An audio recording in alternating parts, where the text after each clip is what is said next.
I call the meeting to order at 6 o'clock. And let's start with roll call. Trustee Anderson?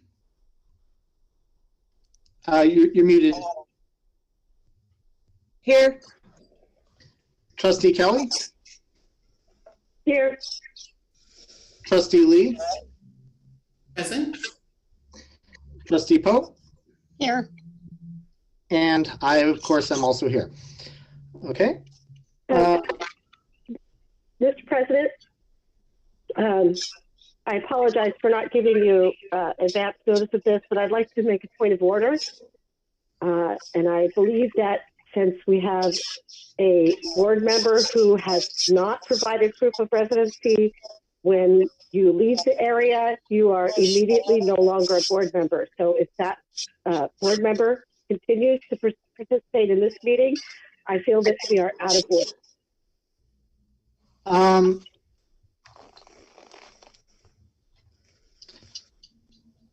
Okay. Without proof of residency, then the assumption is that they are no longer in the district. No longer in the district means that the seat is immediately vacated. So I feel that we're out of order if we continue with Dr. Lee as a participating member of this board. Okay, do we have a second? I just want that on record. Pardon? I was asking if we have a second. It's not a motion. I'm just putting it on record that I object to the proceeding. Okay. Also, I wanted to note that as far as it being a hostile environment, I feel that forcing us to spend funds on legal fees and refusing to comply with a basic requirement of being a member of the board is what is hostile. Trustee Kelly, this is not an agendized item, so let's, if we want to discuss this, let's put it on. I understand. Okay. I'm just protesting. I'm protesting the proceedings, objecting to the proceedings. Okay. I don't have any. Can you see them? Mm-hmm. Oh, we've got an echo going here. Okay. So moving on to item 2, the flag salute. In recognition of the free speech and the following board item, we welcome all and would like to note that saying the Pledge of Allegiance is not a requirement to participate in the business of this public board.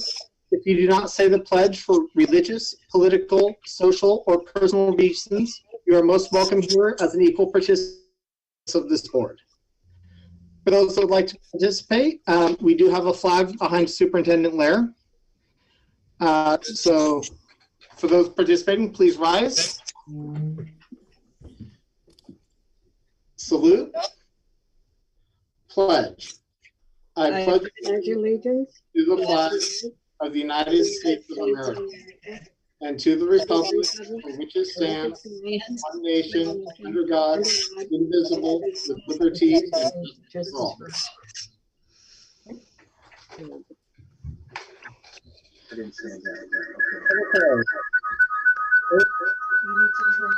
You have an echo again. Please keep yourself muted if you're not currently speaking. Item 3, adoption of the agenda. Do I have any motions?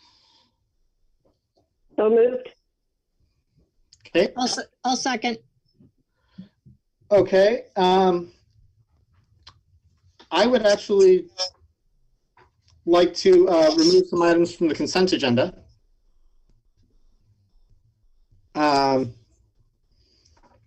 So hang on. I'm sorry, Steve, what were you removing?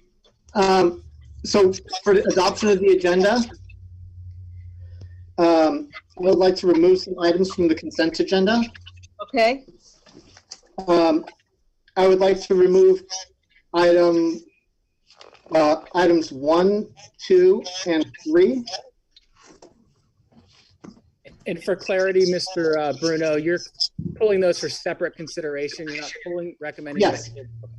I apologize. You are correct. I would like those to be pulled for separate consideration. Mr. Bruno, I would like to pull from the consent agenda numbers 7 and 8 for discussion. Okay. And just to clarify, the reasons I'd like to pull numbers 1, 2, and 3.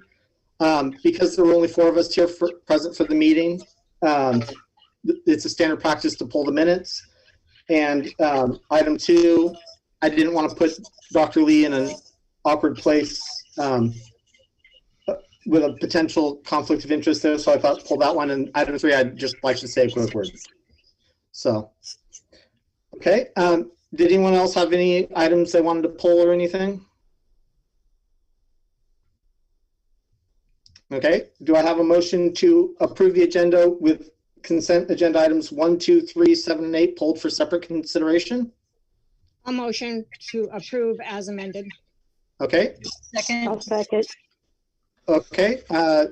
Trustee Pope moved, and I believe Trustee Anderson seconded. So roll call vote. Trustee Anderson? Aye. Trustee Kelly? I'm sorry, what was that? I believe you might be muted or something. Aye. Sorry. Okay, thank you. Trustee Lee? Aye. Trustee Pope? Aye. And chair votes aye. So the agenda is approved as amended. Okay. Item 4, organization reports. We have Vanessa Mason. Hi, yes, thank you for having me. CUTA would like to thank everyone for the vote last month for the 1% increase in pay and the $600 one-time allocation that we'll all be receiving on our December 31st pay warrant. And thank the business office for all their hard work getting every employee that extra amount of money in their check this month. I know it's not easy to write a special computer program for that, or however Lisa and her magic department works. And then I would like to also bring up one issue that was brought up at our CUTA meeting today. Now that we are in our second week of returning back from Christmas vacation, and so many students who were either on quarantine or who were COVID positive and are returning from quarantine, staff are just concerned about the procedures to notify staff that students are eligible to be in their classrooms at any given time. So is there a procedure or protocol in which staff will be notified that, say, Vanessa Mason is eligible to return to her 5th grade classroom on Thursday? Because there's so many, I know there's how many trees in the forest and so many possibilities out there. We just want to know Vanessa's eligible on this date, and she has gone to the office and she's tested negative, or whatever the procedure is. The teachers just feel like they're flying blind. We also understand that the nursing staff and the front office staff are extremely taxed at this time and know that this is just one more thing on their plate. However, staff is just concerned about who's supposed to be in the room at any given time. And that's it. Any questions? Okay, thank you very much. Thank you. Okay, next we have CSEA, Nisha Harris-Knott. Yes, hello. Hello, board members. My name is Naisha Harris-Knott, and I wanted to, I'm sorry. I apologize for mispronouncing your name. Oh, no, that's okay. That's okay. I introduce myself as the president, the Center Chapter 610 president. I'm looking forward to representing our classified staff, as well as having a mutual relationship with you all. And I don't have anything to report right now because we don't have our negotiation meeting till the end of this month. So, do you guys have any questions? Welcome. Thank you. Okay. That concludes our organization reports. Moving on to item 5, reports and presentations. Mike Jordan.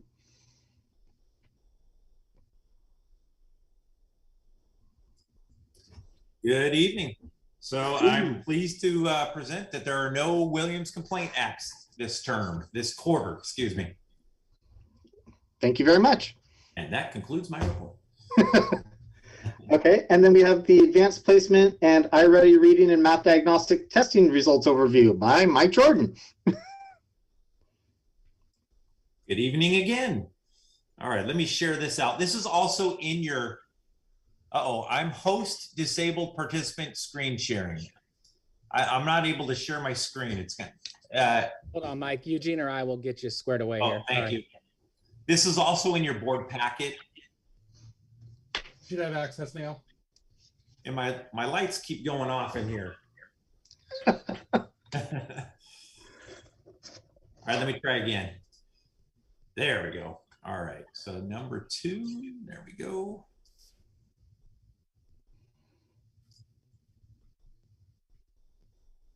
It's still not letting me share for some reason.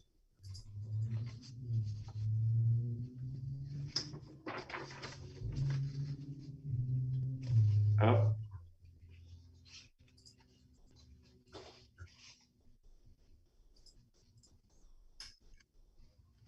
Give me 1 second. It's making me go into my system preferences now. My apologies.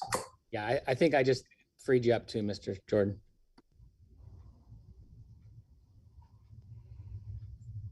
All right, let me try again.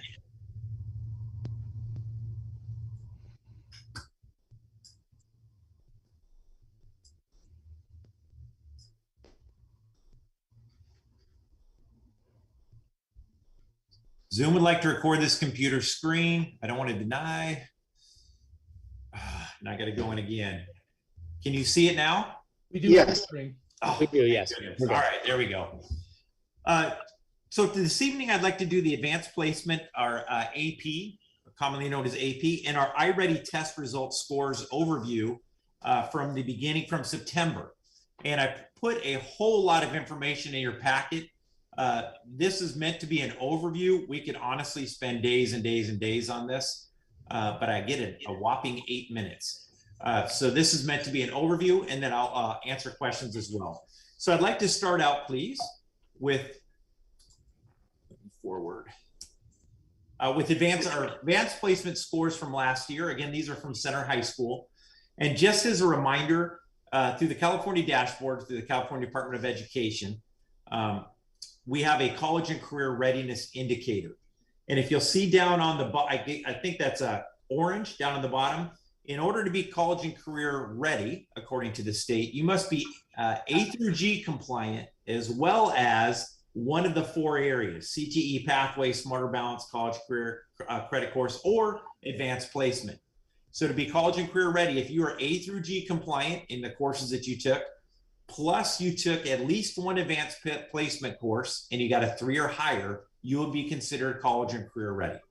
And that's where these fit in. Not only for the advanced, for the college and career readiness indicator, but many colleges will accept a 3 or higher for college credit when these students go on to college, which is a huge, honestly, cost savings, as well as it can get them through college quicker because they've already met some of the prerequisites, some of those courses, so they don't have to take them again. All right, so here's our 5-year summary. This is right off of the dashboard for AP. It's called the College Board AP Central Dashboard. So you can see, going back to 2017, we're going to talk tonight about our 2021 results. If you'll recall, this is when our students were in distance learning. So it isn't too much of a surprise that our number of tests that students took was down significantly. We only took 179 tests last year as opposed to 363. And as a reminder, you don't have to take an AP class to take an AP test. That's not a requirement. Anyone can take a test. And we often have students who take things like art history and some AP tests for classes that we don't offer. The AP class is meant to prepare you for the test. So you can see that we did take fewer tests. Our percentage of students that scored a 3 or higher was down to 68%. And we usually hover mid-70s, mid to high 70s. It was lower last year.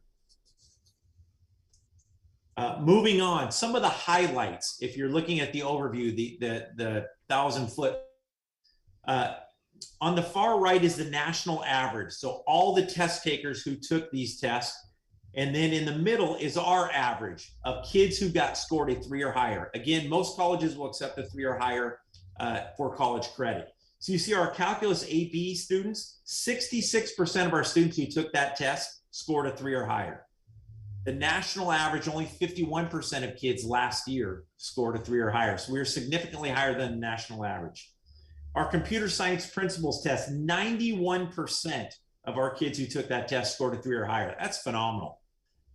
Those students were able, 91% of them were able to get a 3 or higher on that test. The national average, again, 66%.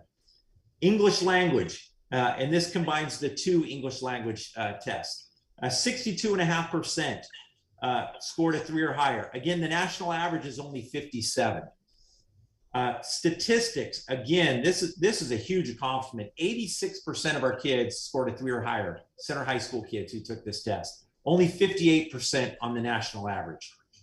And then again, United States history, 74% of our kids that took it from center high school scored a 3 or higher, only 47% on the national average.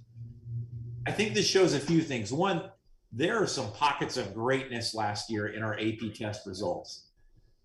2, I think when you're looking at the national average, it shows these tests are no joke. These are difficult tests. These are not give-me's. These are not, I don't know what the golf term is, mulligan or whatever. It's not a give-me thing. These are hard, and our students study hard. Our teachers teach, do a fantastic job of teaching in the classroom to prepare our kids for these tests. So I think center high school, our students and our staff there are to be commended specifically in these areas. This really gives our kids a leg up. One of the things that you don't see in this is that we also have a lot of dual enrollment options now for kids. Whereas with AP, you've got to take the test, score 3 or higher to get the credit. Dual enrollment, there isn't a test for that. You get the dual enrollment credit immediately, college credit and high school credit, just for completing that class with a C or higher.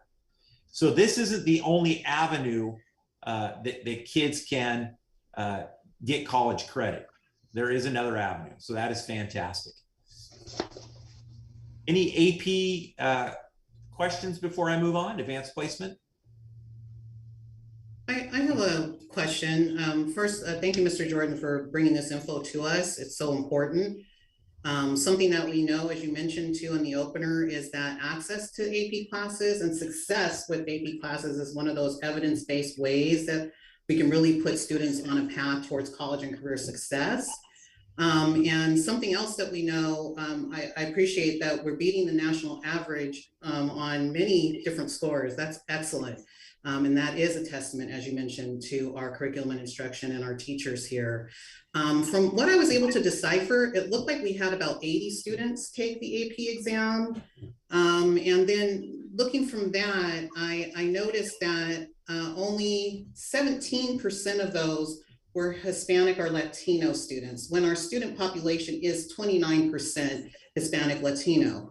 And so my question is, what are we doing to increase fair representation of Latino students in our AP classes, and to ensure that there is fair representation and support of them when they're there? So one of the things we've done, and why I didn't break this down for the AP, is it really varies test by test, the demographic breakdown. But one of the things that we did going back a few years ago, whereas almost all high schools have prerequisites, and I see those prerequisites really as a barrier to getting into these classes.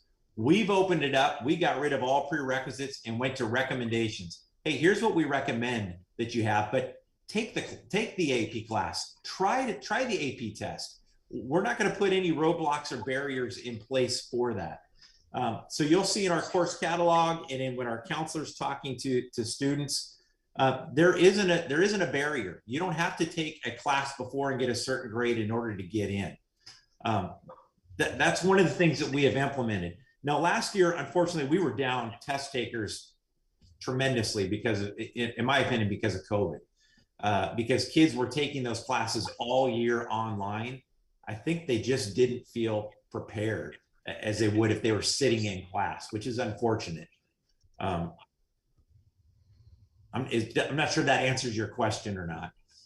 Yeah, it does. I just hope that, as we move forward, we can think more about fair representation, especially for our Latino students who are underrepresented, in our data so far.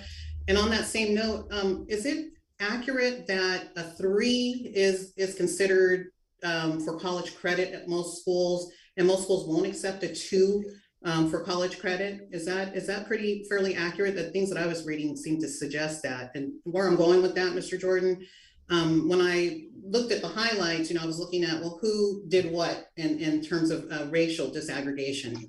And I noticed that in US history, mean scores for Hispanic and Hispanic and American Indian students were 2. And same thing in English Lit, Black students and Hispanic students having mean scores around 2, which again, that means that the student's most likely not going to get college credit for that course, which is kind of the whole, impetus for taking those classes. So I'm any idea why that is, and what can be done differently to support our Black and Hispanic students in those areas? So it is correct. 3 or higher is where you get college credit. And then that's where it starts to get interesting, because not every college has to accept the 3 or higher. Some colleges, they want you to have a 4. Some colleges won't accept AP at all. It depends on where you're going in terms of where you're applying to, whether they're going to accept that or not. Some colleges will accept some tests for AP and not others. Some colleges will accept a 3 in say United States history, but in AP calculus, they want a 4 or a 5. So it varies school to school, and it even varies by the test. That's what makes it hard to say across the board, anyone who gets a 3 or higher gets credit. That's not necessarily true. It depends on the college you apply to and the test you take. UC Irvine is one of those schools. It's difficult to get those credits. And in terms of our kids scoring a 3 or higher, obviously our whole goal of that class is to get kids scoring a 3 or higher and get them that college credit. So I know teachers are doing before school tutoring, after school tutoring. They're helping out on their lunch breaks, whatever they can do. We've had teachers in the past, we couldn't do it last year, but do Saturday studies right up leading up to the test. Anything to help all students, anybody to pass that test, because it's such a huge advantage for our students. Thank you, Mr. Jordan. I appreciate that. I really hope we can focus on getting that fair representation for our Hispanic students in particular, and 2, that the mean scores, even on things that are highlights for us, for some of our subpopulations, they are concerning. So I hope to collaborate and communicate more on that with you. Absolutely. And my personal thing, I'm glad to see us going more towards dual enrollment. I'm glad to see the state going towards that, because then the kid takes the class, they get a C or higher, and they get automatic college credit. They don't have to go through this AP test, which some may say is another kind of a barrier to that college credit. The dual enrollment is the way to go. We're really focusing our energies now on moving towards that dual enrollment in as many areas as we can. We've got science dual enrollments, we have astronomy dual enrollment, we've got a business dual enrollment, and we're looking to expand that dual enrollment. Specifically through Sierra. They've been fantastic. We were ready to do a dual enrollment this past year with American River, an independent study where kids could take any independent study course that was also a American River College course and get the dual enrollment credit. That got sidelined with COVID. Once we get out of this COVID catastrophe, then we'll go back to American River again, and we'll have many more enrollment options as well. And again, that's opened it. There's no prerequisite for that. That's open. Kids can actually get almost an AA degree by the time, if they start as a 9th grader, by the time they get out of 12th grade, if they take enough of those dual enrollment courses. It's a great avenue for kids. All right, are we ready to move on to the iReady? I've exceeded my 8 minutes already, but I guess you can cut me off, but but please don't, because I spent a lot of time on this. So the iReady Diagnostic. So we took iReady, if you remember, last spring. Today I'm going to be talking about the ones that we took in September. And again, we can go super in depth on this. We could take days talking about this. I want to give you an overview. So this is our baseline data are from our first assessment this year in September. So our completion rates, unfortunately, were impacted by technology issues, particularly at Center High School. We were having Wi-Fi issues. And specifically, we were having issues getting everybody on at the same time without getting dropped. So our overall completion rate, 312, was 72% for that first September. So our scores that we're going to look at today were based on a 72% overall completion rate. And we're going to talk a little bit about what we've done to increase the Wi-Fi. And I want to thank Eugene personally and all his crew over there. They've done a lot of work over since September, and things are looking up. Our second assessment window, when I was supposed to give this, I actually got sick in December. Our second assessment window was underway. Our elementaries and junior high have completed that. Center High School is still in the process. They're actually working this week to complete their window now that the Wi-Fi issues are largely solved. What are the school sites doing with this data? They're using a disaggregation tool that was provided by the Sacramento County Department of Office of Education. And that disaggregation tool, they're looking at the school site level, at the grade level. They're breaking down the demographics. They're looking at both reading and math through the eyes of that tool to determine next steps. So what did we find from this September September assessment window? Here are some of the things that we have found so far. There is definitely some achievement gaps that are popping out in both reading and math. And the most glowing ones are in these following areas. And I'm using the terminology that iReady uses in their reports, just so we're talking about the same thing. So there's a discrepancy, an achievement gap between non-English learner students and English learner students in both reading and math.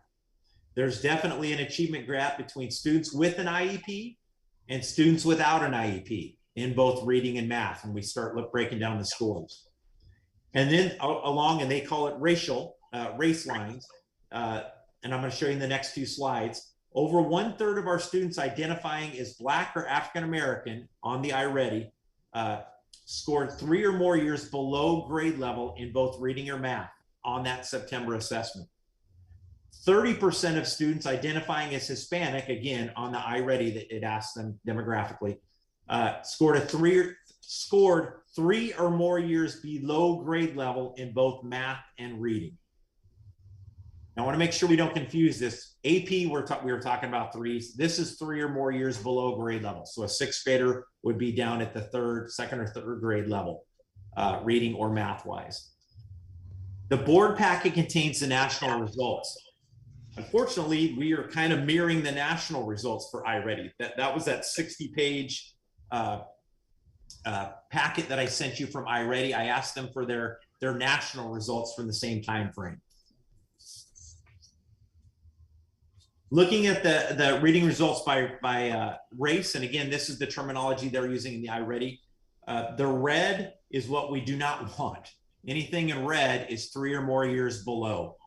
And you can see that there are definitely some achievement gaps. Now, we also have to keep in mind, some of these groups have just a very, very few number in the group. Whereas other groups have a much larger number of students in the demographic group. But you can see again, as we were talking about, those who identified as Black or African American, 32.6% were 3 or more grade levels below.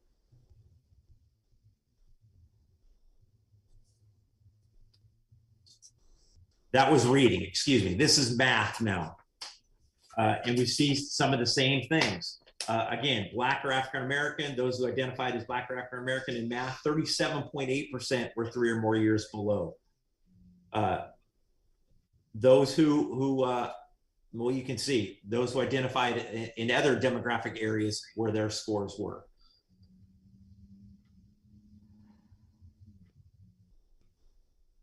So there's definitely work to do. Certainly work to do, and that's where the next steps come in. So what we are doing now, and remember, this is as of December, some of this has already been done. We want to look now, as soon as Center High School is done, and it should be in the next 2 weeks, with this iReady assessment, we want to start looking for trends. Were these September results, was it an anomaly? It was the beginning of a year after the COVID year. Are these trends going to hold steady? Second thing, we want to improve our Wi-Fi. And again, thanks to Eugene, I got a report from the high school. They did a test when we came back the first week in January, and the Wi-Fi was working fantastic. They didn't have the issues they were having before. So we can get more kids on, more kids through the test without getting dropped off and the frustrations of that. So that's fantastic. I want to let everybody else in TV land, whatever we call this, know we're still working on Wi-Fi. We're not done. We're not saying it's finished. We're just improving it as we can.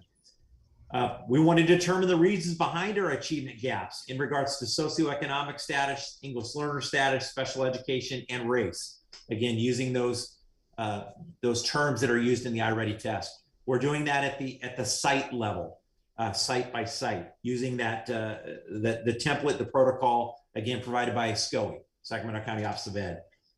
And we want to continue to analyze the results at the district and site levels to develop those plans for improvement, as I just kind of paraphrased. So we're continuing to look at that. Now, right now, there's so many kids with COVID out and teachers out. We're delayed over these last 2 weeks, but we're getting back to that work now.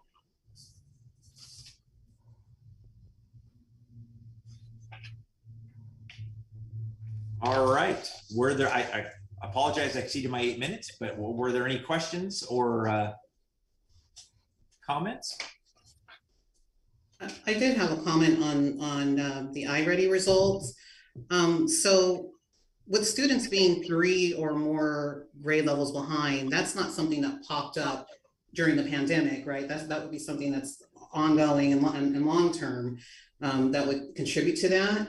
I was looking at some of the results in terms of, the racial disparities in math and English scores, and just noting that what we know from the research is that culturally responsive teaching methods in both of these subject areas, English and math, really makes a huge difference for all students, really. It's just good pedagogy. And so I'm curious, what are we doing in the district in terms of culturally responsive teaching methods in English, for example, since reading is so fundamental and such a big predictor of success in life overall.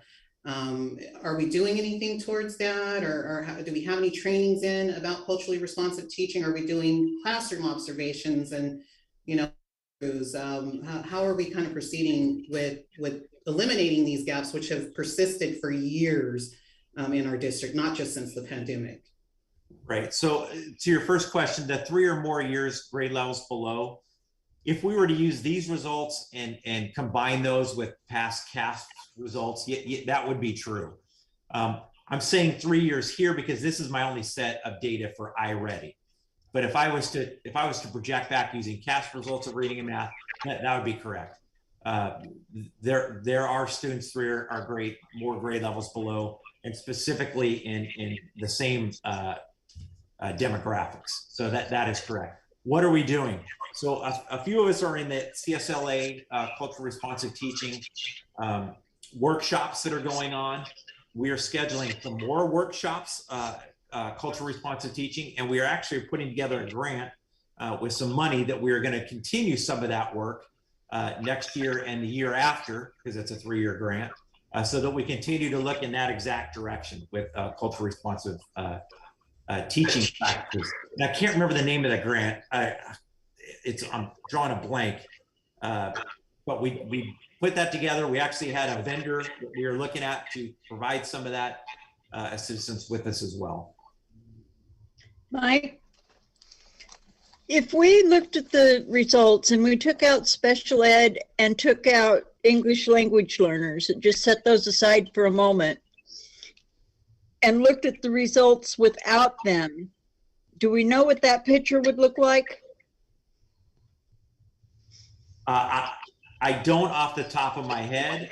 I would say that students with IEPs make up about 18% of our population, almost 1 out of 5. I mean, we're closing into 1 out of 5. Then you add on those who are English learners. I mean, we're looking at over 1 out of 4 of our population. Well, that's why I asked. We have a large population of both. Correct. And that's going to skew the results. Not that those demographics should be ignored. I mean, we do need to address that problem, but I think it kind of distorts the picture with the students who have been here and gone through the district, you know, for a number of years. I mean, some of the students with IEPs will never be reading at grade level. So I do think it skews the results a little bit.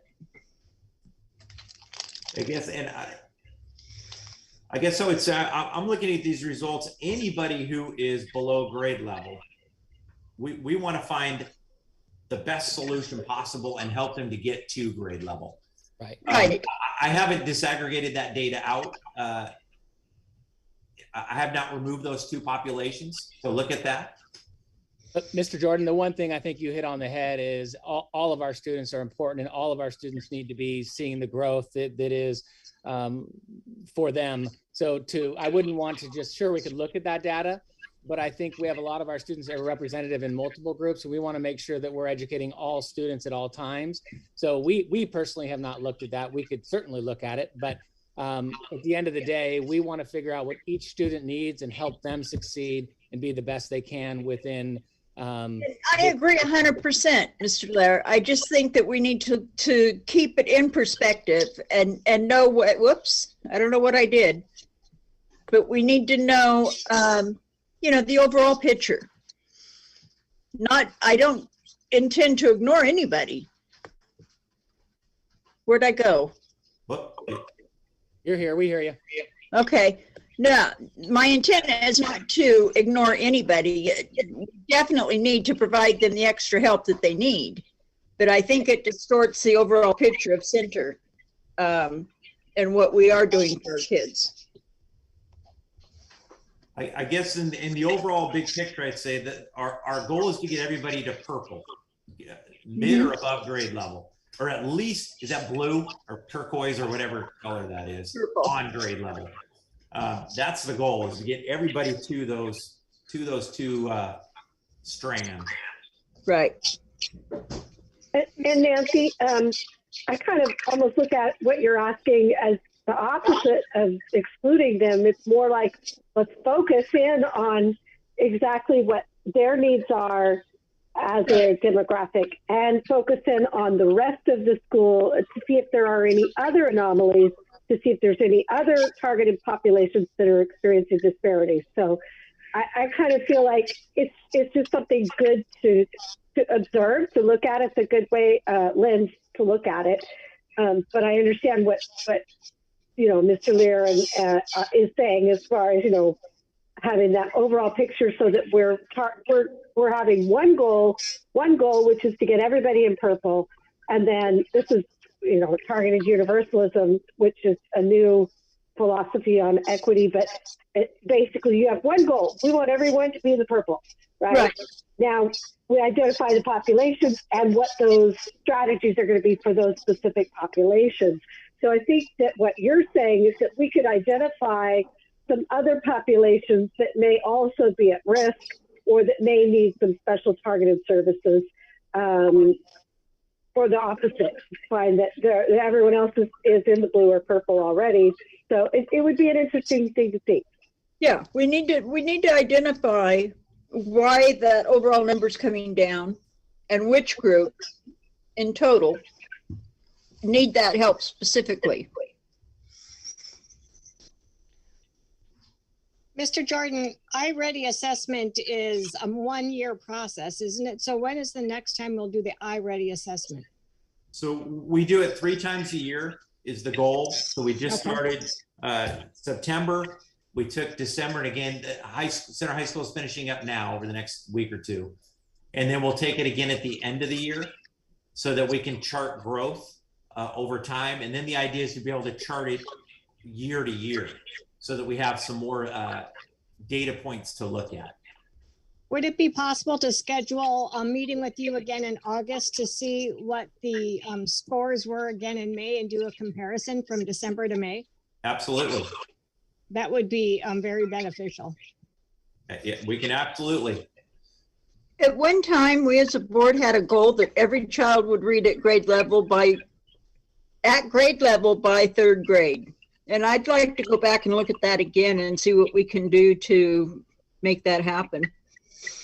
And that is a great goal, because there's a ton of research to show if you're not on grade level by the end of third grade, it can be a struggle the rest of the way through K-12. Yeah, if you can't read, you can't do the rest of the work. I mean, it affects everything, math, social studies, whatever you're doing, it affects.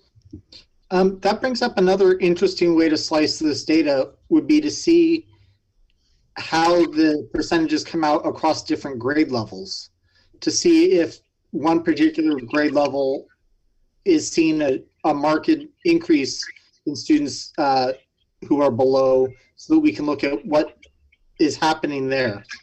So just a thought, no formal direction or anything, just a thought that I had there. So I'm giving you that. I'm sorry, or even identify the opposite. Like, is there a grade level that's really doing excellent, so that we could find out what are they doing, and expand on that, bring it across other grade levels. Yeah. And that's the work we're doing with Sacramento County Office of Ed. They're helping facilitate us through the disaggregating. We're showing you a very, very high level. Mike or I would geek out with any of you on more data for sure.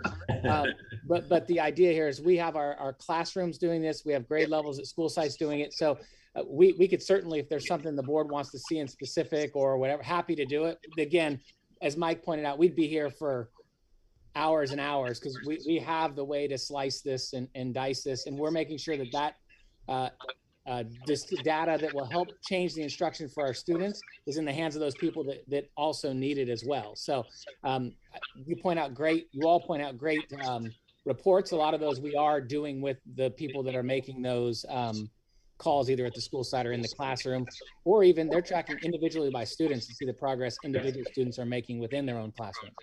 So a lot of good stuff. Wonderful. And I'm just showing you that this is the overall 3 through 12 results. So at the site level, we dump this data from iReady into Forecast 5. Then they can break down grade level at their school site down to the classroom level. And that's what they're looking at. And that's why it's really being done at the school site level, because each school is going to have different needs depending on what their data shows. I'm just showing you like the helicopter view.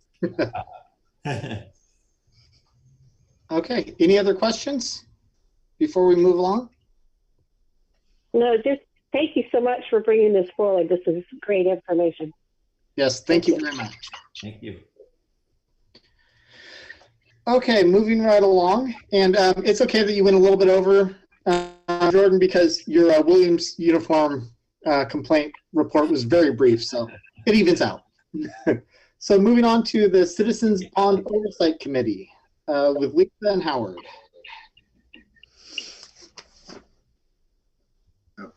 Hi there. So in the past, this was Craig's responsibility to oversee the bond and the bond committee. And every year they came and reported that there was no report, that there was no activity to report. But finally, we have a report and we have things to talk about. So we have Howard Fallon here from the Citizens Bond Oversight Committee, who's going to give an overview of their annual report, which is required. I'm not here anymore. You're not here anymore? I'm gonna take my I was all set right here. I guess I have to. Yeah. Okay. Just move this around so you can see.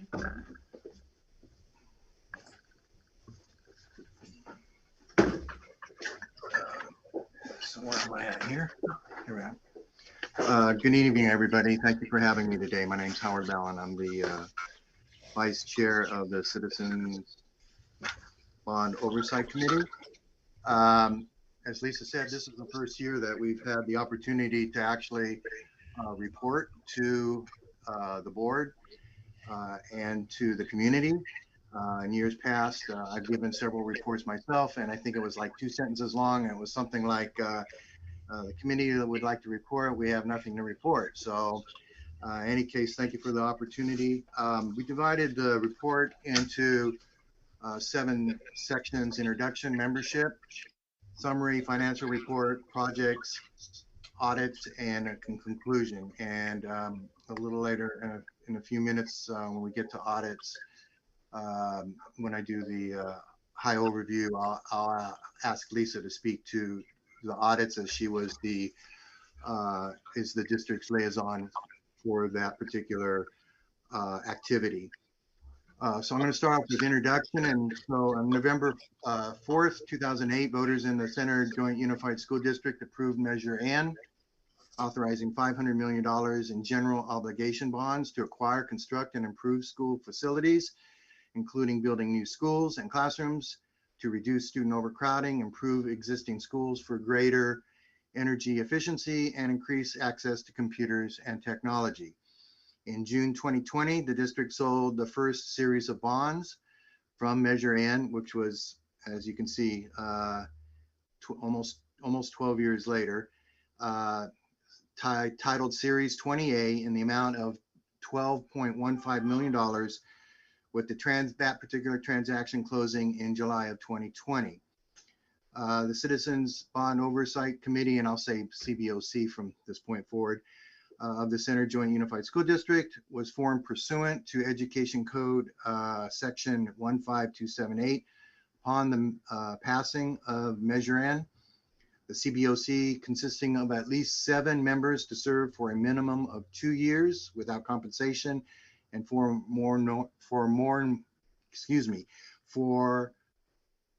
no more than 3 consecutive terms, say that 10 times, is required under Proposition 39 to present an annual report to the District Board of Trustees and advise the public as to whether the district is in compliance with Article 13, Section 1, 3A of the California Constitution, which states that the bond proceeds must only be spent on those projects specified in the bond ballot and approved by the board. The annual report, this will be made available on the district's website. Membership.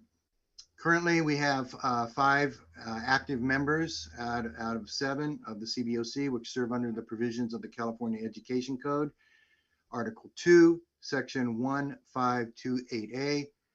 They are, and they serve as Kathleen Beck, Chair as a business organization member, myself, Vice Chair, as a bona fide taxpayers organization member, Cecilia Casagrande, Secretary, at-large community member, Janet Rutledge, member, Senior Citizens Organization member, and Latoya Jenkins, member, parent of enrolled child, and parent-teacher organization member. And again, we have 2 vacancies currently that we've been attempting to fill, so we are working on that currently. Next is summary of the proceedings and the activities that have taken place during the 2021 period. The CBOC met once to receive, discuss, and review information pertaining to bond expenditures and projects on the following dates. On June 7th, 2021, at which time the committee reviewed bylaws, updated growth projections, and held discussions of the Center High School career technical education and Rex Fortune expenditures. Next is the financial portion of the report for the fiscal year 2021. The District Board of Trustees is responsible for prioritizing projects and approving the spending for each project. The CBOC reviews and reports on the expenditures of Measure N proceeds. By reporting on the proper expenditure of funds and holding the district accountable for the decisions, the CBOC may have an impact on spending decisions. So beginning in the fiscal year of 2021, on July 1st, 2020, we had a balance of 0. During this fiscal year, I had a total income of $12,351,349. with total expenditures of $1,065,842, leaving a balance on June 30th of 2021 of $11,285,507. In the financial audit of June 30th, 2021, conducted by Crow LLP of Sacramento Audit Services, it was disclosed no instances of non-compliance or other matters that are required to be reported under government auditing standards occurred. And Lisa will speak a little bit more to the financial audit momentarily. Projects. In total, we have 5.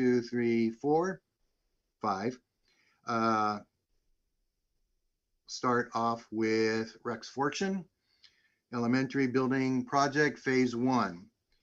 In progress project budget of $51,318,577, of which the expenditure incurred was $390,100.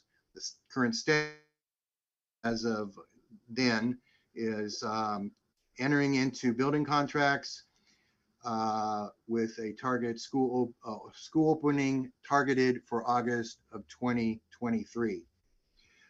Again, Rex Fortune for the second project item, the land acquisition for an amount of $11,800,000.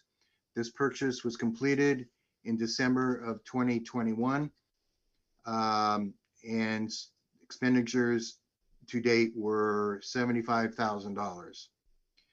Next project is the Center High School Career Technical Education Construction Program with a project budget of $1,408,879, and expenditures for this fiscal year was $173,407. Status summary of this project is entering into building contracts and building completion targeted for August of 2023. The next project is Center High School Career Technical Education Information Communication Technology Program with a budget of $1,762,695. Expended was $131,891. And the status summary of that project is entering into building contracts with building completion targeted for August of 2023.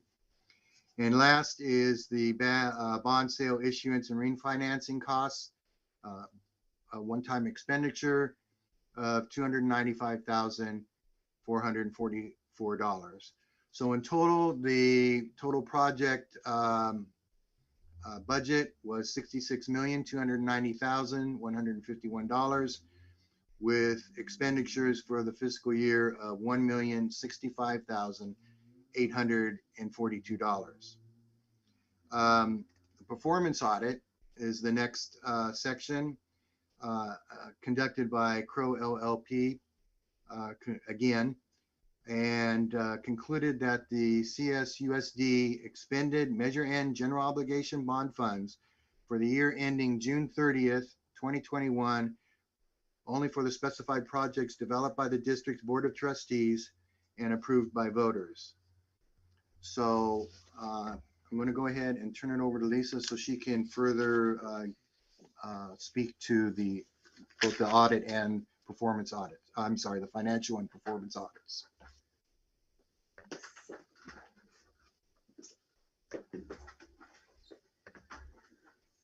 So because this is the first year that we've actually spent from Measure N, this is the first time that the audit firm, Crow, has had to review the books. And they do our books separately for the district, and then they do this just for the bond. And there's two audits that they do. They do the performance audit, which is to ensure that the district spent money according to how the voters, what the voters approved, the performance audit. And then they do the financial audit to make sure that the accounting part was correct. So what they found was the district's financial statements were free from any material misstatements in the financial statements. This is all as of June 30th. So we know that we've done some work since then and the numbers are bigger and we've sold even more bonds since then, but we're speaking through June 30th. So the balance sheet on June 30th, there were total assets of $2.29 million.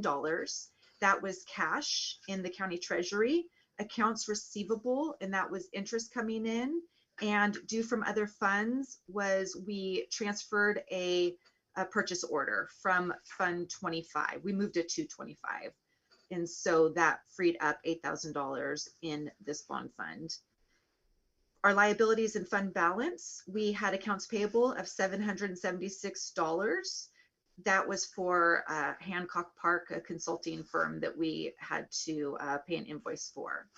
And so the fund balance was $11,285,000, and the total liabilities and fund balance was $11.29 million on July 30th. That's stating how much was in the bond fund. The next page is the statement of revenue and expenditures. So this is looking not just at June 30th, it's for the entire fiscal year, July 1 through June 30th, and looks at the activity that happened. And for revenues, we brought in interest of about $53 million. We had expenditures that totaled $1.1 million. And we issued debt. So we had proceeds, we sold the bonds basically, and we had proceeds from that, which was $12.15 million. And from the refinancing that we did, we received another about $150,000. So the net change in fund balance was $11.3 million. And that's what the ending fund balance was. So again, Crow found no misstatements and no findings in either the performance, what we spent the money on, or how we spent it. And then Lisa? Yeah. Lisa, Yes. Can we just go back to the statement of revenues and expenditures? And I wanted to just correct that it's 53,000, not 53 million, just so that it's on the record correctly. Okay, thank you. Sorry. It's okay. I wish it was 53 million. That'd be, I hope I'm going to put my money in that bank, get that interest. Okay. And then we'll go back to Howard.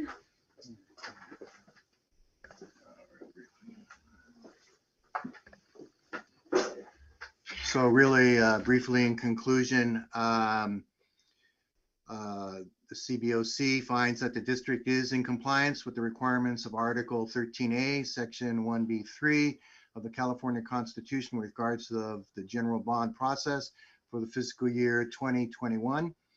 After review of all measure end revenues and expenditures, the CBOC concludes that all funds were used for the purposes of construction, reconstruction, rehabilitation, or replacement of school facilities, including the furnishing and equipping of school facilities and the acquisition of real property for school facilities, and that no monies were used for staff salaries or benefits or other school operating expenses.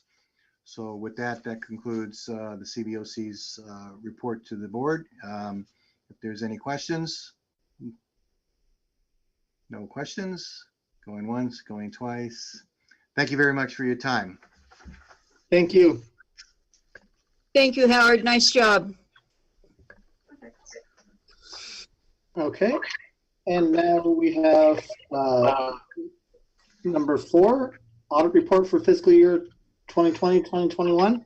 Lisa Coronado. Okay, let's see. Switch over here. Okay, so I'm going next separately. Sorry. So in September, I provided the unaudited actuals, and that looked at last fiscal year for the district. They're unaudited, meaning the auditor is going to look at those, our financial statements, our books, and then give opinion on them and provide this report. And that's what this is. They summarize all of the district's financial activity for fiscal year 2021. The report begins with the management's discussion and analysis, which is a narrative of all the financial activity for the district that is presented in all of their reports. if we look at page 13, statement of net position. For assets, the district ended on or had on June 30th, $111 million in total assets. In cash and investments, there was about $46 million. And I want to point out that that is general fund, but also Fund 21 for the bond fund, Fund 25 developer fees.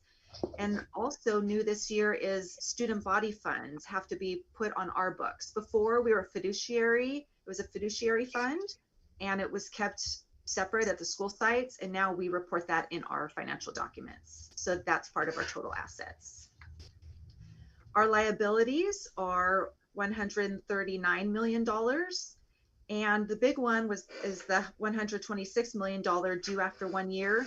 That's our GEO bond. And even though we as a district don't pay out that money, the community members do, that still goes on our books as a liability. So our total net position on June 30th was a deficit of $21 million.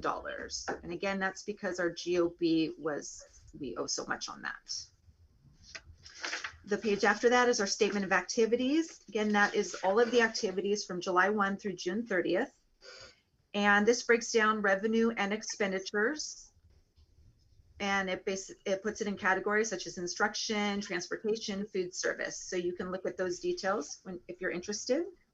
The pages after these two reports, the net position and statement of activities, just provides the more of a detailed look at these numbers and provides just more information about what they need. I do need to say that on the total assets, $111 million, on page 7, it references that number, but it says $11 million. One was left off. So that is a correction on page 7.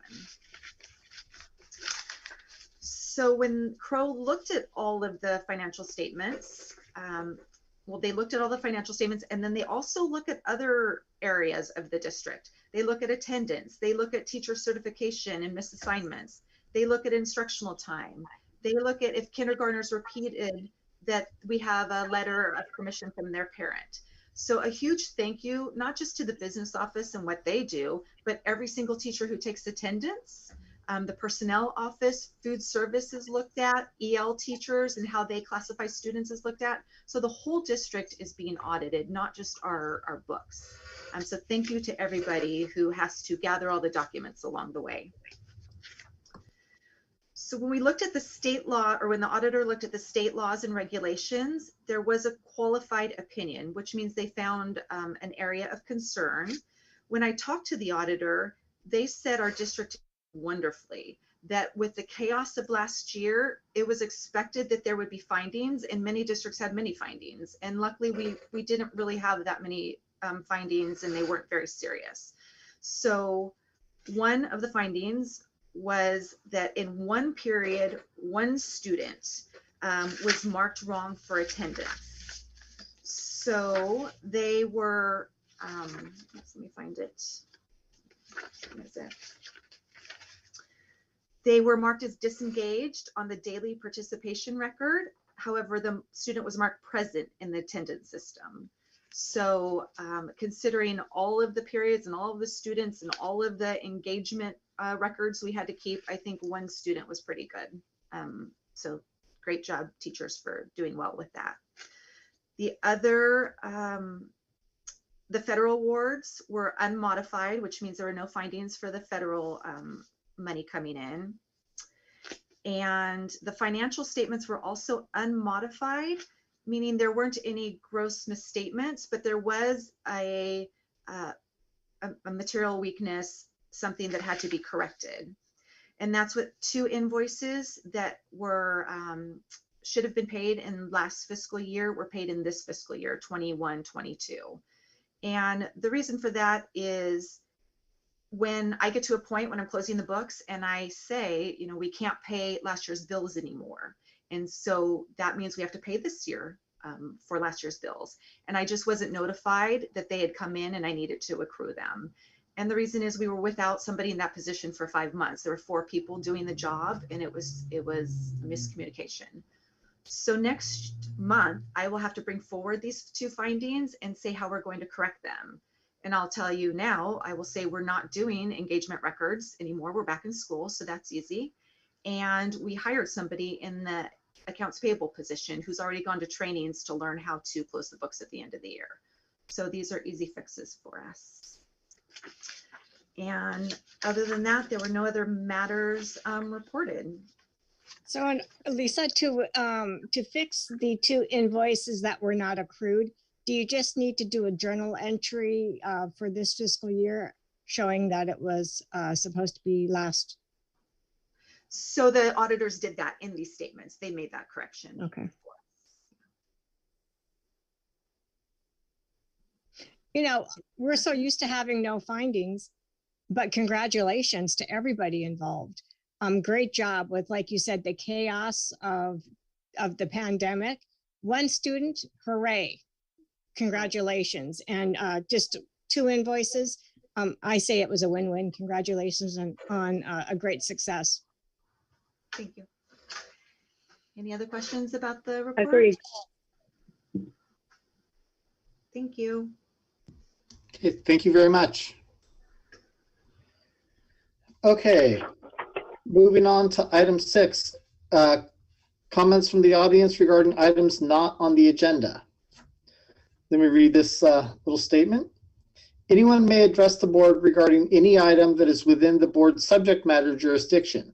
However, the board may not discuss or take action on any item which is not on this agenda, except as authorized by Government Code Section 5494.2. A speaker shall be limited to 3 minutes as per Board Policy 9323. All public comments on items listed on this agenda will be heard at the time the board is discussing that item. And do we have public comments? I currently have one, and that is Marilyn. Marilyn, I'm going to unmute you.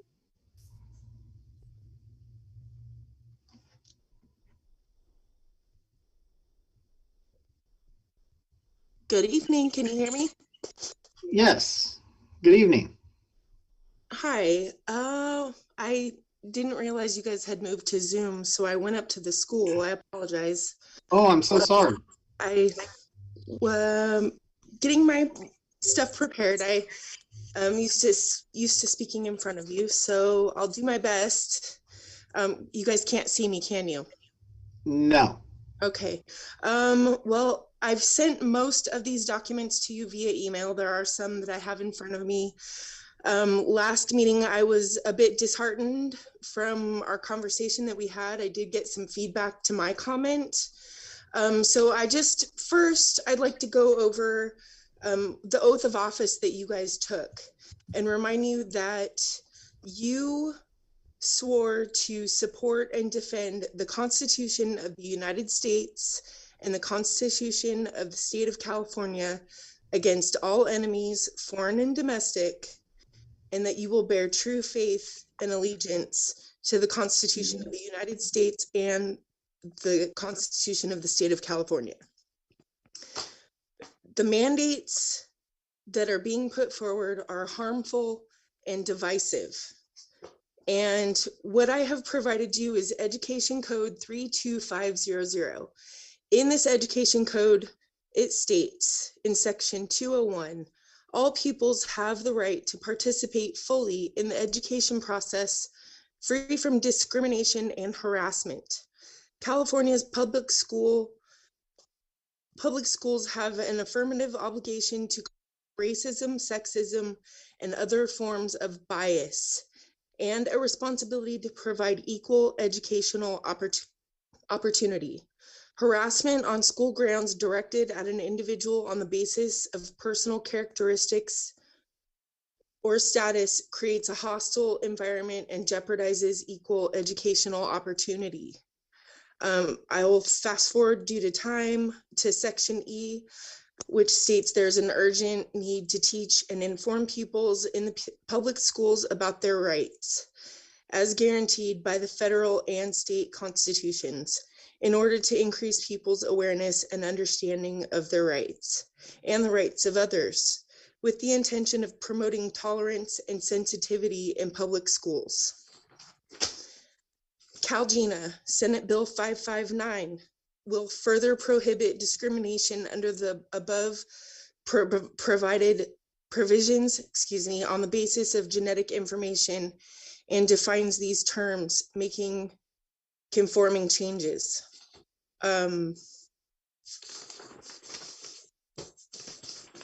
Excuse me, I have a lot of paperwork in front of me.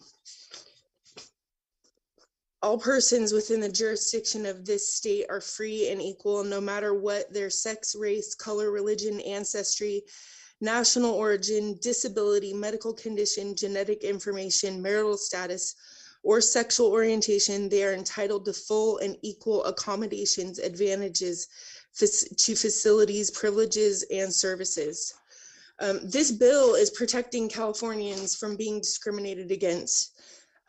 They're entitled to equal and full accommodations, advantages, facilities, privileges. If you're excluding children from the school because they can't conform to these mandates, even the CDC and California Department of Health have provisions for people with disabilities to be exempt from these mandates. And the cloth masks are emergency use authorization only. I have more paperwork to send you. I'm probably coming up on my time. But section 12926 does state what California defines as a disability. And I believe that you guys could be in violation if you're excluding children from class due to not being able to wear a mask. Also, recently, Scott Gottlieb and the chief scientist at the World Health Organization came out against vaccine mandates. Roseville Joint Union High School District has recently put out a letter stating that they are aware that these mandates are illegal and that they are giving the children the option to say that they don't want to wear the mask. I had a copy of that letter with me to provide you, so I will be sending that to you via email. I also provided you yesterday a copy of the letter to the California State Legislature, which has been signed by several trustees throughout the state of California. And I'd like to encourage all of you to sign on to this letter also, and you can contact Kevin Kiley to do so. Thank you. Thank you very much, Marilyn. And I apologize that you did not get the information that this was going to be through Zoom. I imagine that was quite frustrating for you. Currently, County of Sacramento is mandating that we meet via Zoom until further notice. You guys understand it's not a law, though. The other school districts aren't doing this. There are school districts that are still meeting in person despite the mandates, because mandates are not laws. What I've given you right here, these are laws. So you can still meet in person if you want to. You don't have to, but you can meet in person. Okay. Thank you very much. And do we have any other public comments? Vanessa Mason has her hand raised. Vanessa, please unmute your mic. Hi, thank you. At previous board meetings, the board elected to require address verification. Could you please review the results of the address verification? I don't see it on the agenda, and I think the deadline was December, the board meeting in December. And I don't know if the public has been made aware of the results. Okay, we cannot discuss that at this meeting because it's not on the agenda, but we can take that under advisement. Thank you. Any other public comments?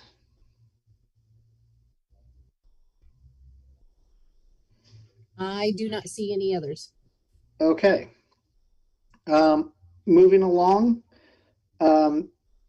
Do I have a motion to approve the consent agenda with items 1, 2, 3, 7, and 8 pulled for separate consideration?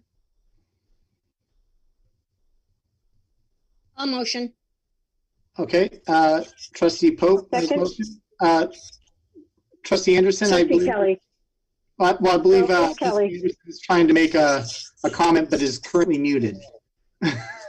So, so trustee Kelly, you were seconding the motion? Yes. Okay. So we'll do a roll call vote. Trustee Anderson. Aye. Trustee Kelly. Aye. Trustee Lee. Aye. Trustee Pope. Aye. And the chair votes aye. So the consent agenda minus those items has been approved. Okay. Consent agenda item 1, approve adoption of minutes from December 15th, 2021. It's been standard practice when board members are absent that we pull the minutes from that meeting and the board members that were present vote on it. So that was Move to approve. pulling it. I'll second. Move to approve. Okay, so we have a motion and a second. So trustee Anderson, Aye. trustee Kelly, Aye. trustee Lee. I was not present at that meeting. Okay, so abstain. Abstain, yes. Okay, trustee Pope, Aye.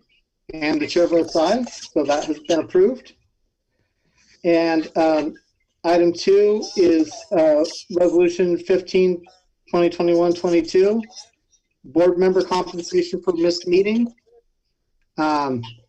Essentially, since Dr. Lee was out sick, standard practice is to still compensate the board member for a meeting that they missed for being ill. Do I have a motion on this item? Move to approve. Okay, trustee Kelly has moved to approve. Do I have a second? I'll second. Okay. So trustee Anderson, Aye. trustee Kelly, Aye. trustee Lee, Do I abstain from this one, President Bruno, or typically yes, because it could be viewed as a conflict of interest. So, abstain? trustee Pope? Aye. And the chair votes aye, so that is approved. Item 3, I'm going to motion to bring this to the floor for discussion. I'll second. Second. So this is approving a donation of $15,000 from the Wynn Foundation for Center High School Geometry and Construction Program.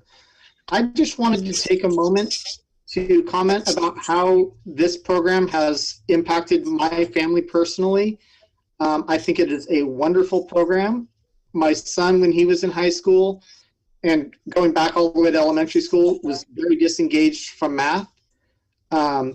This was a different way of presenting it, and he became very engaged.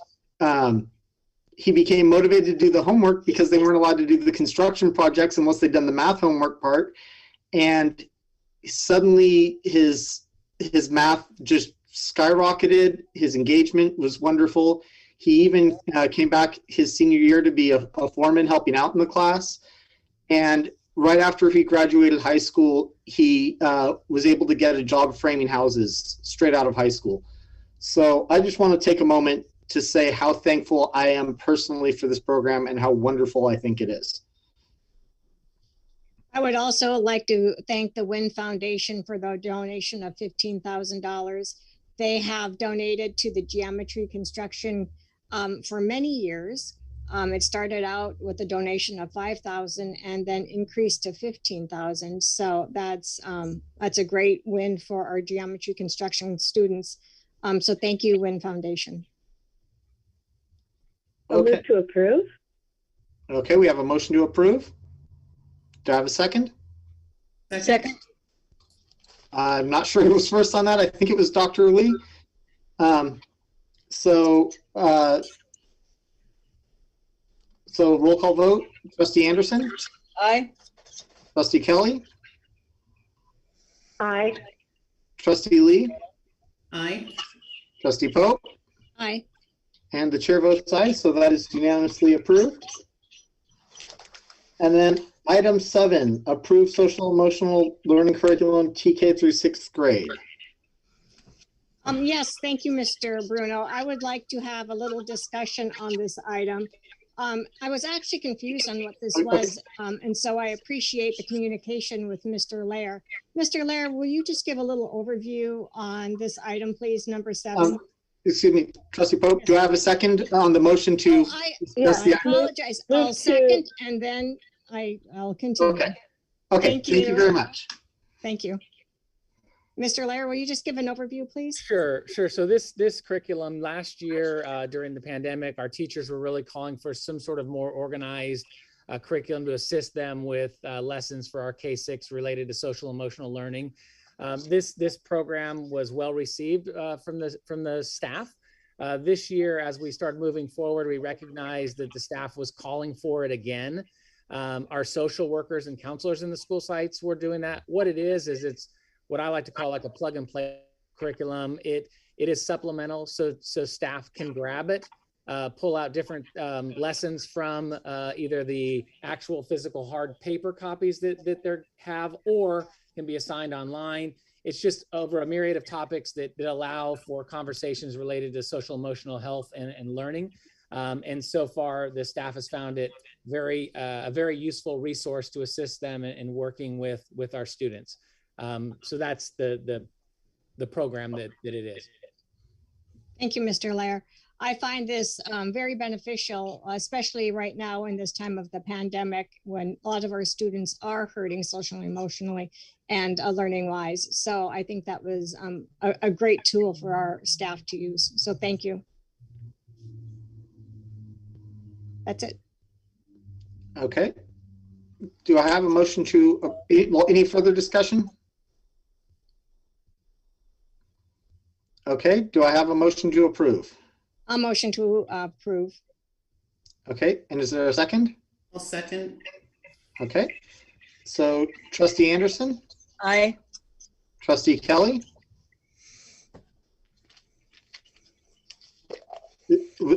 Aye. Okay. Sorry, I keep getting double muted, so apologies. I'm handling my mute myself, so if the host could stop muting me, that would be very helpful. Okay, Trustee Lee? Aye. Trustee Pope? Aye. And the chair votes aye, so that is approved unanimously. And now item 8, approve professional service agreement, Lisa Coates. I'll bring it to the I'll floor move for to bring it to the discussion. floor. So, second. Okay, Thank you, Mr. Bruno. So I would like to thank Mr. Ryan Miranda for continuing with the Teach, Love, and Logic parenting class. This now has been, what, 3rd year, Mr. Lair, 4th year? Do you recall that Mr. Miranda has brought this to our district? From what I'm hearing from Mr. Lair, it's very well receptive from our parents. Great information that our parents do receive. This year it is going to be virtual. And if it's okay with Mr. Miranda, if I could pop in a couple sessions, I'd really appreciate that. So I just want to say thank you for bringing this to our district and our parents. okay. Any further discussion on the issue? Move to approve. Okay, so moved, and do I have a second? Second. Okay, so roll call vote, Trustee Anderson? Aye. Trustee Kelly? Aye. Trustee Lee? Aye. Trustee Pope? Aye. And the chair votes aye, so that is unanimously approved. Now, before we move on to business item 8A, does anyone need to take a break or anything? This is going to be a big chunk of stuff, so I just thought I'd check in, see if anyone needs a break. Okay, would a 5-minute recess be enough? 10 minutes? Mr. Bruno, may I ask a question? Is this in regards to the policies that we are about to approve? Before we do that, I thought we'd take a short recess. Well, may I ask and what your intent on approving these policies? Well, not approving, doing the readings of them. I'm sorry, are you gonna do them individually or are you gonna do them in a block? Because there are so many, I thought it would make sense to do each one individually, if that's the will of the board. So, yeah, so historically we have done them as a batch for the first reading. It really does save a lot of time. We're not approving them tonight, and so approving the first reading as a batch is just a time saver. It usually only takes a couple of seconds. People are allowed to discuss any of the items, and so, or we could even pull specific ones if you would want for separate consideration. Okay. We don't have to do it that way. I'm totally open to doing it that way, but let's first just take a recess for 5 minutes, okay? Okay. So we are recessed at 7:25 and we will resume at 7:30. Perfect. Thank you. Thank you.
Okay, is everybody back?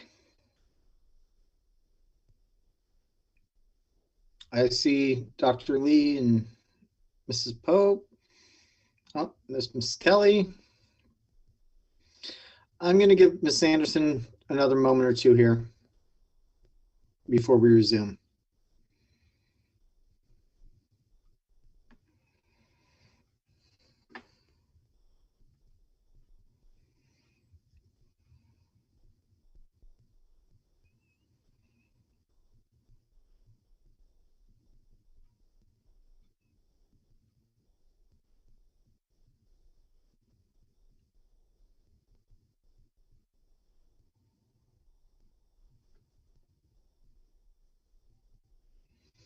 Okay, the meeting is called back to order at 7:31.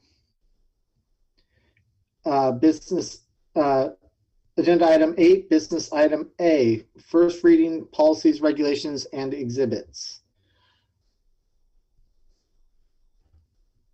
One moment. So, I move Superintendent, to approve the first reading as one batch. okay, and do I have a second? I'll second. Okay, let's do a roll call vote just really quick to do it as one batch. Trustee Anderson? Well, wait a minute. Now, we might want to ask if there's any discussion in case anyone has questions. Good point. Thank you. Sorry. I appreciate it. I don't have any questions, but I didn't want to Okay, is there any discussion preclude anyone on this motion? Okay, Trustee Anderson, a vote to approve the first reading as one batch. Aye. Trustee Kelly? Aye. Trustee Lee? Aye. Trustee Pope? Aye. And the chair votes aye. Okay, so let's go ahead and do this as one batch.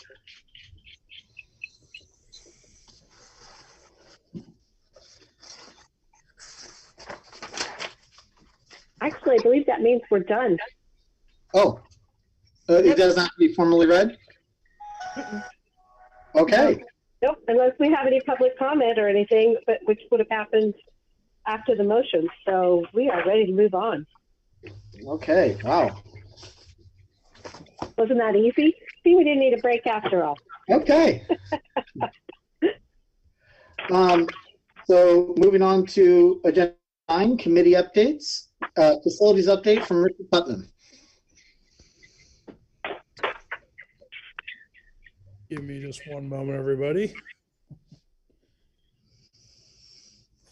Good evening, board. How are we all doing this evening? Good. Good evening. So at our last board meeting, we were given authorization to proceed with purchasing the land to build Rex Fortune.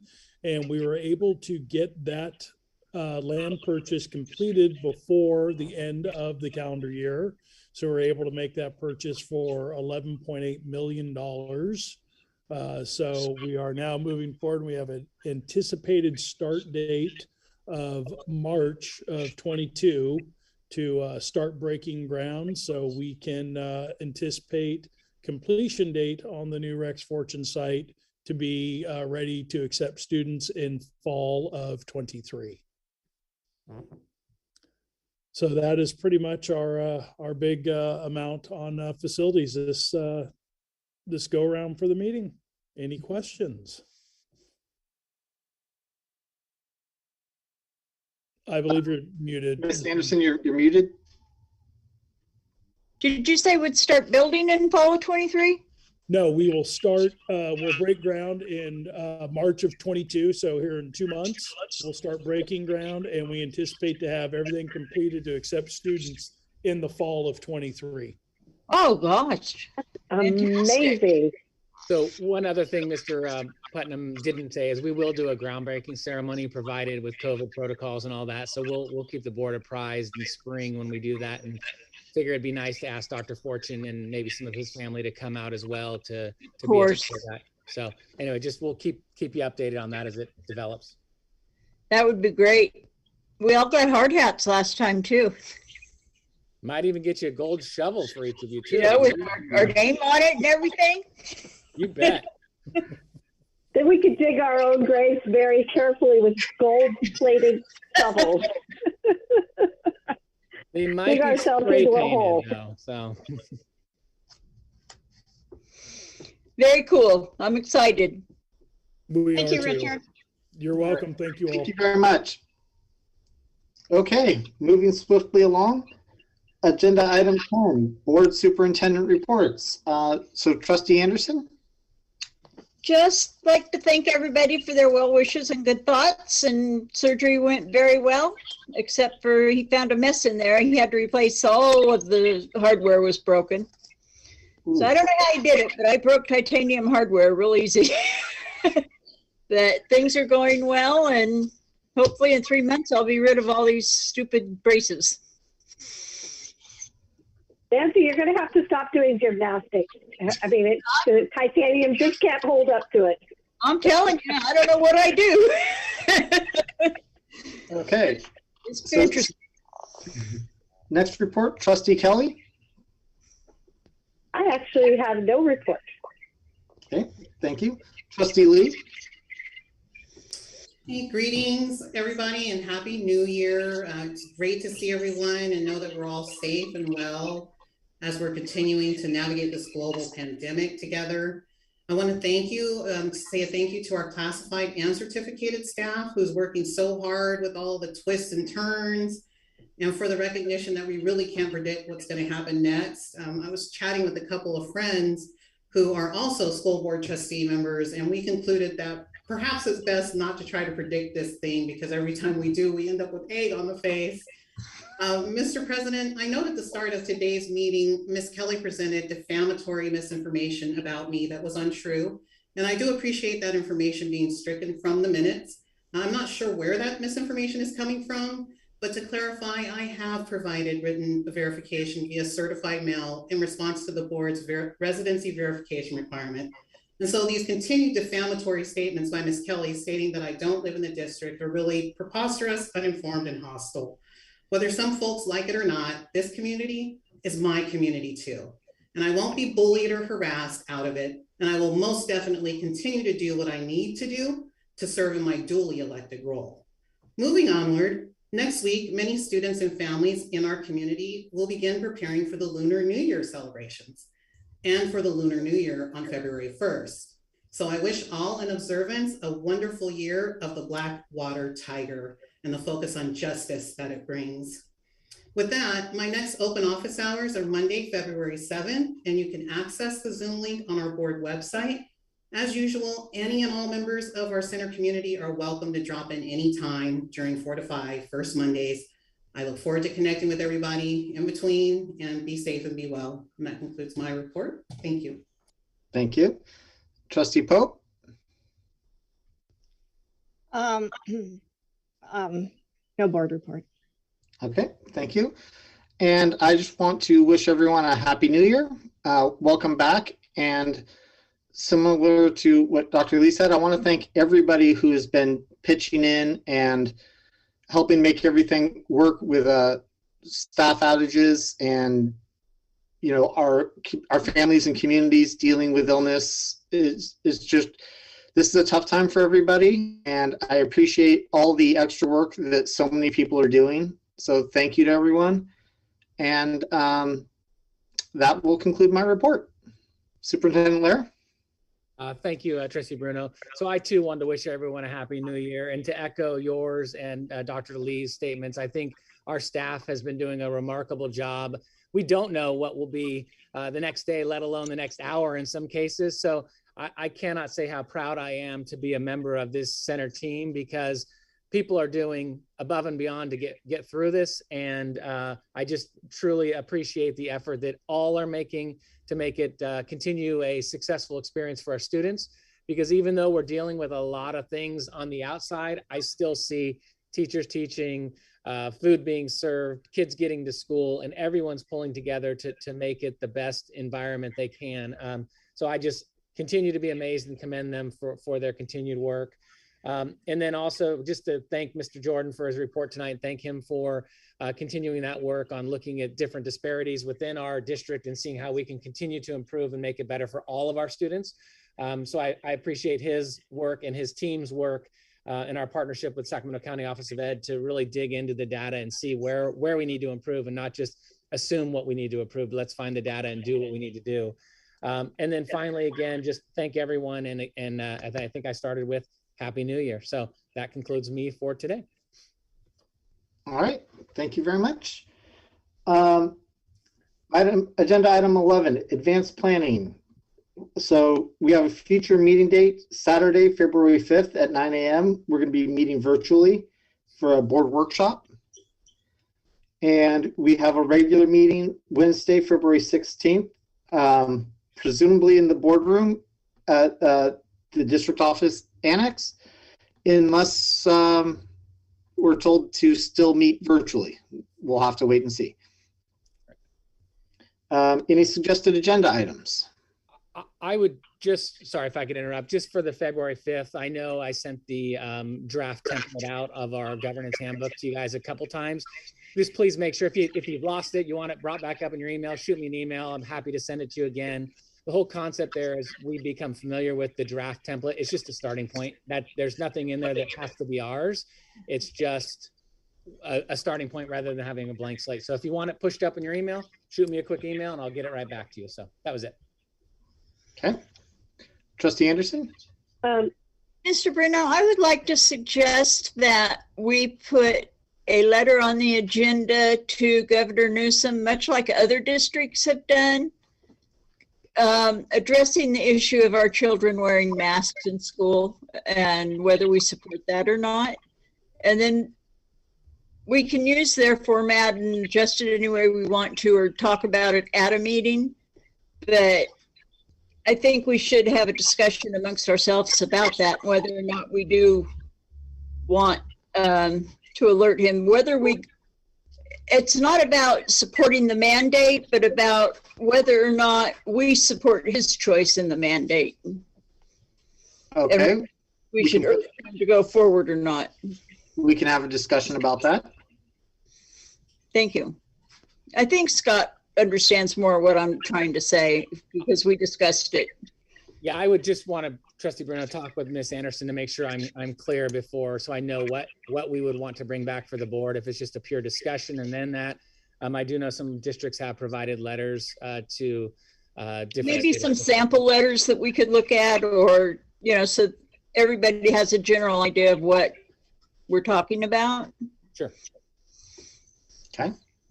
And I would like to ask that we have regular disaggregated data presentations.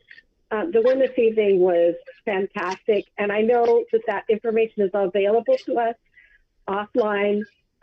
However, I think it's really important for us to take a look at it as a group and as a community. So I think continuing to bring up that information, I think Dr. Lee had some wonderful questions tonight about, you know, what kind of supports are in place that specifically target some of our populations with disparate outcomes. So I'm really interested in seeing that on a regular basis. I don't know if it would be bi-monthly, quarterly, but frequently and regularly. So I can get with Mr. Jordan and we can identify what would be the best time, possibly with this iReady, possibly at least 3 times a year, so we can see the progression that we're making. But let me get with him and then I can come back to you guys and let you know what would be the best. Or certainly if any of you have ideas and recommendations, shoot me a message and we'll see if we can come up with a plan. Because I agree. I think having it in the forefront, it allows it to be in the forefront versus just something else that we're doing. Yeah. And possibly pulling, I'm sorry, Nancy, one more just quick question, quick comment. Possibly, you know, dissecting it a little bit differently each time, so we're getting kind of different views of what that data might represent. That would be great. Okay, and then I don't know that it really has to be on the agenda, but it did come up a couple of times tonight, and that is the status of residency and reporting that out to the public. So I think because Vanessa asked for that information, and because she didn't feel the public had been made clearly aware of it, and because there's two different views of what has actually taken place, I think we do need to bring that forward again and just report out the results of that. There's clearly a misunderstanding there somewhere. Okay. So Mr. Bruno, you and I can discuss about that, of how we would want to have that conversation. I know the bylaw that was produced talked about me sharing that information with the trustees. It didn't say anything about public, so I want to dissect that to make sure that we treat it the right way. Okay, we'll discuss that.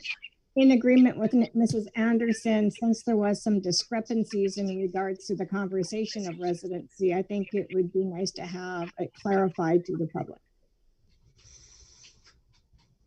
Okay, we will. Particularly since the public was who requested the information to begin with. I think that they deserve a response back.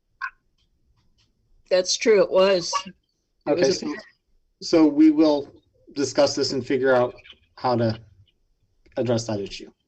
And I'd also like addressed in that meeting too, President Bruno, it seems that multiple members have, we were told this will be a confidential process. And it seems that multiple members are making statements and you know, making direct and indirect statements about particular board members. And I'd like to know how confidentiality was breached and why when that report is made. I would like to address those issues and basically our way of working together as part of the board workshop. I hope we can make some progress there. Okay, any other? I apologize. I thought that the confidentiality piece of it was purely that, of course, people's private residence information would be right. So yeah, I apologize. We're getting away from future agenda items, so we can't get into a discussion about that topic. So yeah, there's two different issues. Sorry. Any other future agenda items? Okay. As long as we're having that as an agenda item, because there are two different issues there. So we, like I said, I will discuss this with Superintendent Lair, and we will figure out how to agendize this. Okay. So if there are no other suggested agenda items, do I have a motion to adjourn? So moved. And do I have a second? I'll second. Second. All right. Meeting adjourned at 7:48 p.m. Thank you, everybody. Thank you. Nice job, Steve.